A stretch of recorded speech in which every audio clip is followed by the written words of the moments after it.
Polda Bali menggelar kampanye simpatik tertib berlalu lintas untuk menekan angka kecelakaan. Selain membagikan bunga, aparat kepolisian juga mengenakan pakaian adat daerah untuk menarik simpati warga. Berbagai cara dilakukan aparat kepolisian untuk menekan angka kecelakaan yang terjadi di jalan raya. Dalam kampanye simpatik tertib berlalu lintas di perempatan Jalan Diponegoro Sabtu pagi, personel Direktorat Lalu Lintas Polda Bali membagi-bagikan bunga kepada pengguna jalan. Sejumlah personil juga tampak mengenakan pakaian adat dari berbagai daerah di Indonesia. Aksi ini untuk menampilkan keberagaman Indonesia, serta menarik simpati warga agar berkendara mengikuti rambu-rambu yang ada. Bagi warga yang tidak menggunakan helm dengan benar, langsung dipasangkan oleh petugas dengan ramah. Aksi ini diharapkan mampu menggugah kesadaran warga untuk lebih tertib berlalu lintas saat berkendara.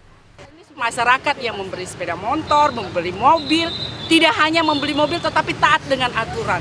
Mengingat tingginya, setiap hari, setiap saat pasti ada kecelakaan itu karena apa? Error, human error. Manusianya yang tidak tertib dengan berlalu lintas. Kampanye tertib berlalu lintas ini juga sebagai persiapan operasi patuh yang akan digelar serentak di seluruh Indonesia 9 Mei mendatang.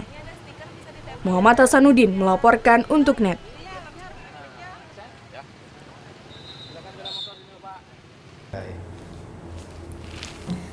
Udah selesai kan nontonnya? Nah, jadi jangan lupa buat like, komen, dan subscribe ya.